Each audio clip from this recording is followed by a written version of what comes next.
آہستہ چلتے ہیں، اور جب جاہل ان سے گفتگو کرتا ہے تو ان سے وہ بحث نہیں کرتے ہیں بلکہ قالوا سلاما، وہ سلام کہہ کر کے چلے جاتے ہیں۔ تو اگر آپ جاہل ہوئے تو ہم آپ سے بحث نہیں کر سکتے ہیں، اس لیے کہ قرآن نے ہمیں تعلیم دی ہے تو ہم چاہتے ہیں پتہ چلتا ہے کہ آپ کا مبلغ علم کیا ہے۔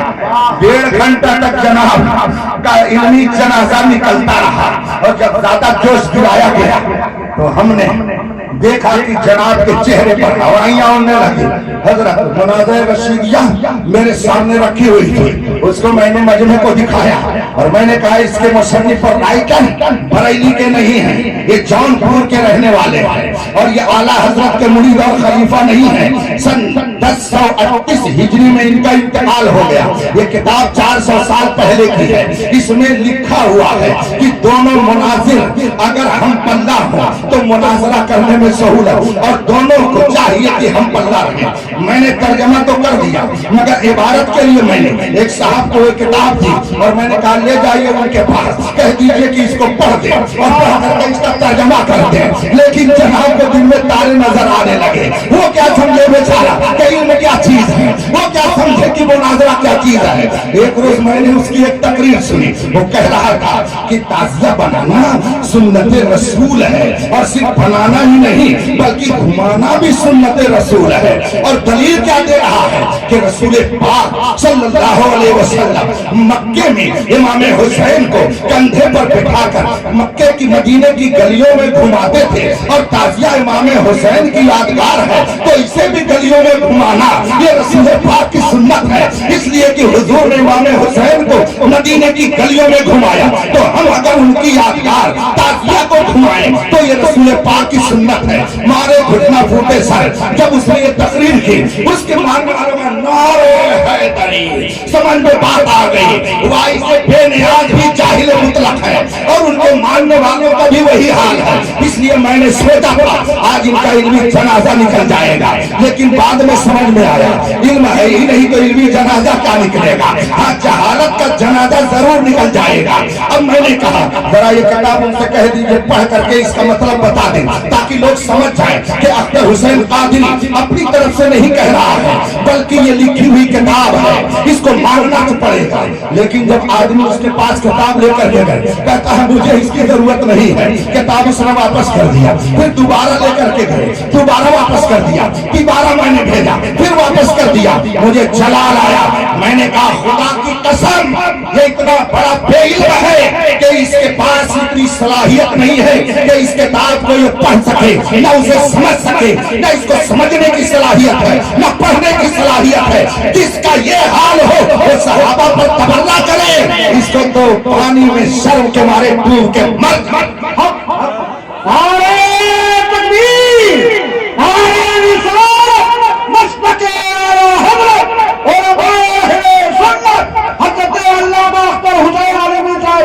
اور اس کے بعد پھر جب بہت جھجوڑا کہ سند دکھاؤ بھائی، سند دکھاؤ، تو بہت جھجوڑنے کے بعد جوش میں کہتا ہے یہ میں بھی سند لے کر آیا ہوں، لے جائیے ان کو دکھا دیجئے۔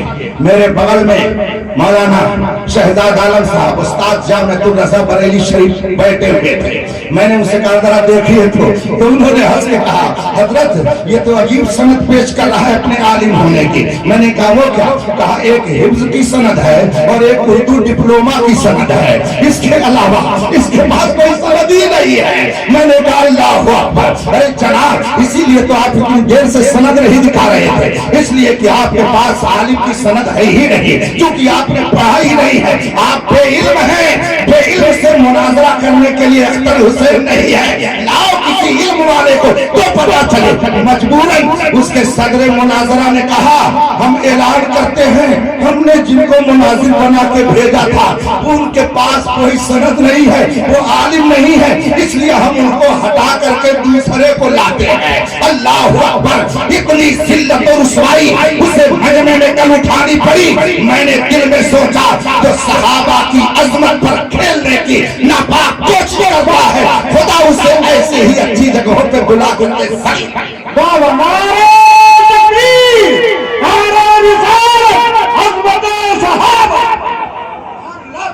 ہم نے جب تاریخ میں پڑھا وہ 27 سالہ نوجوان جس نے نبی کو قتل کرنے کا پلان بنایا، بہن بہنوں کو مارا، مگر قرآن کے علم نے اس کے دل کی دنیا کو بدل دیا۔ اور جب پہنچا اس نبی اعظم کی بارگاہ میں تو پھر کس شان سے واپسی ہو رہی ہے، گئے ہیں تو کیسے، نبی کی بارگاہ سے آ رہے ہیں تو کس شان سے۔ میرے مصطفیٰ حضرت سیدنا ارقم رضی اللہ تعالیٰ عنہ کے گھر کے قریب صفا پہاڑی کے پاس موجود تھے، اور جو مسلمان ہو چکے تھے ایک روایت کے مطابق 39 وہ سب اگل بغل قریب میں بیٹھے تھے۔ رسول پاک صلی اللہ علیہ وسلم نے جب دیکھا وہ نوجوان ننگی تلوار لے کر چلا آ رہا ہے، دیکھنے والے سہم گئے، اس لیے کہ وہ مکہ کا شیر تھا، بہت بڑا بہادر تھا، بہت طاقتور تھا، بہت جری اور بے باک تھا، اس کا دل بہت نڈر تھا، تبھی تو پیغمبر اسلام کے قتل کے لیے اس نے لبیک کہا تھا۔ لوگوں نے دیکھا تیور بدلا ہوا ہے، عرض کرتے ہیں لوگ یا رسول اللہ فلاں آ رہے ہیں، بڑی عجیب کیفیت ہے۔ اتنے میں میرے آقا صلی اللہ علیہ وسلم آگے بڑھنے لگے، وہ قریب آ رہے ہیں، ادھر سے رحمت الہی آگے بڑھ رہی ہے۔ حضرت ارقم تیزی سے آگے بڑھ گئے اور بڑھنے کے بعد فرماتے ہیں اے نوجوان فلاں، تیرے لیے خوشخبری ہے، تیرے لیے بشارت ہے۔ کہا وہ کیا؟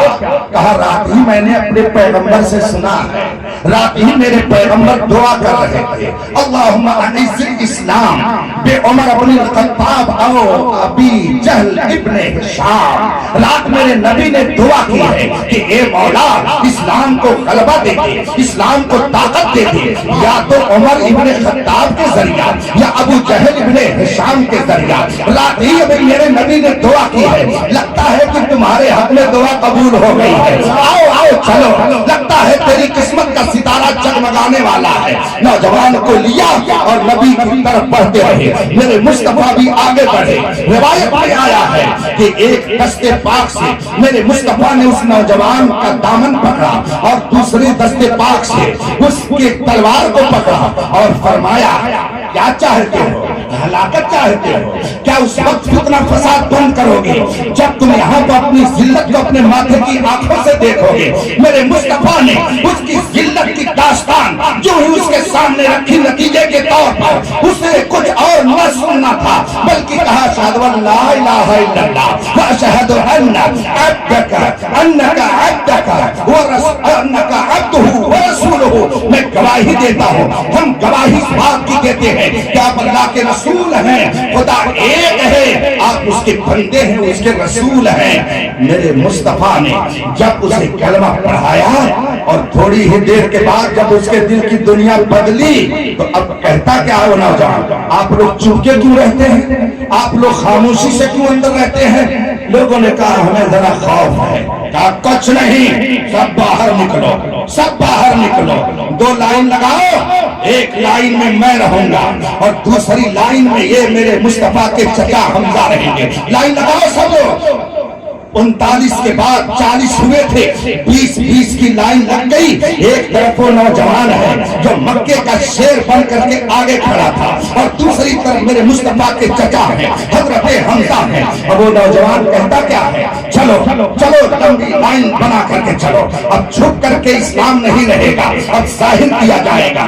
تو لمبی قطار ہے، ایک طرف وہ نوجوان ہے جو مصطفیٰ کو قتل کرنے کے لیے چلا تھا اور دوسری طرف وہ ہے جو رسول پاک کے خاندان میں رسول پاک پر مر مٹنے کا جذبہ لے کر آگے کھڑے ہیں۔ یہ دو قطار چل رہی ہے، یہ کہاں جا رہی ہے؟ مسجد حرام میں۔ اور پھر جب مسجد حرام میں یہ دونوں قطاریں ایسی پہنچ گئی، دیکھنے والے ہکا بکا ہیں، یہ کیا ہو گیا؟ کل تو ابھی منصوبہ بنا تھا کہ ان کو قتل کیا جائے گا، آج قاتل تو ان کے دفاع میں آگے آگے ہے، یہ ہوا کیا؟ نظریں پھر گئی تو نظارے بدل گئے. آخر یہ ماجرا کیا ہے؟ کل تک جو قتل کرنے کے در پہ تھا آج تو وہ اس کے دفاع میں پیش ہے. جب مسجد حرام میں لوگ پہنچ گئے پتا نہیں اس نوجوان بہادر کے دل میں شیر مکہ کے دل میں کون سی بات آئی. اس نے کہا بیٹھو. اب ڈھونڈتے ڈھونڈتے ابو جہل کے گھر پہنچ گیا. ابو جہل اس کا سگا ماموں تھا. یاد رکھیے گا مکے کے اس شیر کا ماموں ابو جہل سگا ماموں تھا. کہا کون؟ کہا فلاں. کہا کس لیے آئے؟ کہا دروازہ کھولو. مگر وہ ابو جہل جو بہت بھدورا بنتا تھا دروازہ نہیں کھول رہا. کہا بتاؤ کیا بات ہے؟ کہا سن میں بھی اسی نبی عربی کا وفادار ہو چکا ہوں. تم کو جو کرنا ہے کر لینا.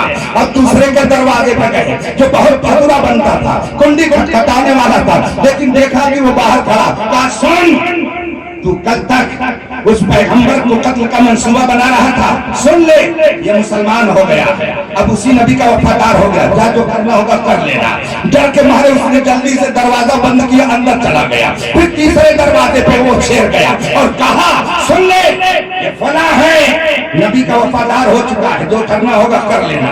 ایک آدمی یہ منظر دیکھ رہا تھا. اس نے کہا فلاں آخر یہ تم کیا کر رہے ہو دروازے اپنے مسلمان ہونے کی خبر دینا چاہتے ہو؟ کہا اور کیا اب مکے میں جس کو جو کرنا ہے کر لے. مکے کا یہ شیر اب میدان میں اس نبی کا وفادار بن کر کے آ گیا ہے. اب جو آنکھ ادھر اٹھے گی وہ آنکھ نکالی جائے گی. جو انگلی اٹھے گی وہ انگلی کاٹی جائے گی. جو قدم چلے گا اس قدم کو توڑ کر کے رکھ دیا جائے گا. جو ہاتھ اٹھے گا اسے توڑ کر کے رکھ دیا جائے گا. جس کو جو کرنا ہو آؤ. شیر مکہ میدان میں آ چکا ہے. ایک آدمی کہتا ہے کہ نہیں گھر گھر جا کر کے سب کو بتانے کی ضرورت نہیں ہے. وہ دیکھ فلاں آدمی بیٹھا ہے نا اس کے پیٹ میں کوئی بات بچتی نہیں ہے. اس کا ہاضمہ بڑا کمزور ہے. جا اسے بتا دے ابھی سب جان جائیں گے کہ تو مسلمان ہو گیا ہے. چنانچہ اس نوجوان نے اس سے جا کے کہا سن جو کرنا ہوگا کر لینا. میں مصطفیٰ کا وفادار ہو گیا ہوں. اب جو تم کو کرنا ہوگا کر لینا. میں اس نبی کا کلمہ پڑھنے والا ہوں.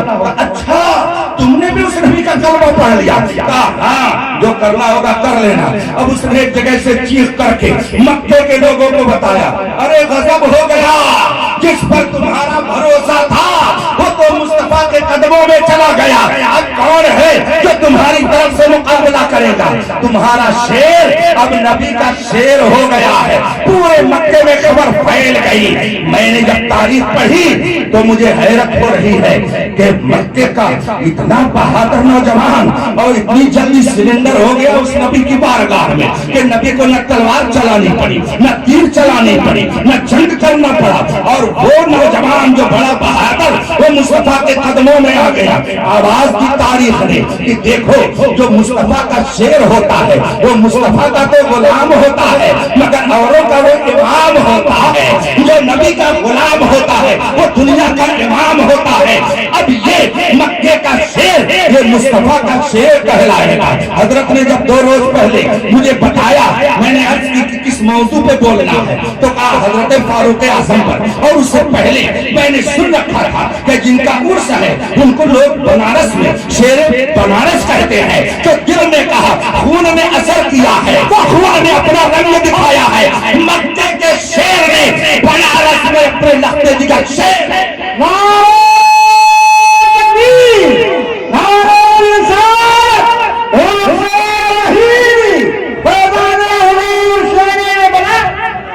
مکے کا وہ شیر نبی کی عظمت کا محافظ بن کر کے زندگی بھر دشمن کی آنکھوں میں آنکھیں ڈال کر کہتا رہا کہ آؤ آؤ سرفروشی کی تمنا اب ہمارے دل میں ہے. دیکھنا ہے زور کتنا بازوئے قاتل میں ہے. جب یہ جرأت و بہادری دکھائی جتنے مکے کے شیر تھے سب شیر مصطفیٰ کے سامنے گیدڑ بن گئے. سب گیدڑ بن گئے. اسی طریقے سے جب اس شیر مکہ نے بنارس میں اپنے تخت جگر کو شیر بنارس بنا کر کے بھیجا تو جتنے بدعقیدہ تھے سب لومڑی بن گئے. دھنی دیا کے ذریعہ ایک سے ایک شیر تیار ہوتے رہے اور سب یہ کہتے ہیں سنو کان کھول کر کے یہ مصطفیٰ کے وہ وفادار ہیں کہ جو جان مانگو تو جان دیں گے، جو مال مانگو تو مال دیں گے، مگر نہ ہو سکے گا ہم سے نبی کا جاہو جلال۔ اور بھائیو، جامعہ حمیدیہ آپ کو فاروق اعظم کا واسطہ دے کر پکار رہا ہے کہ یہاں سے مصطفیٰ کی عظمت کے محافظ پیدا ہو رہے ہیں، یہاں سے صحابہ کی عظمت کے محافظ پیدا ہو رہے ہیں۔ لوگوں نے پوچھا اس دور میں صحابہ کی عظمت کا محافظ کون، اہل بیت کی عظمت کا محافظ کون، ائمہ مجتہدین کی عظمتوں کا نگہبان کون، رسول پاک کی عظمتوں کا ترجمان کون، رب قدیر کی تقدیس کو بیان کرنے والا کون؟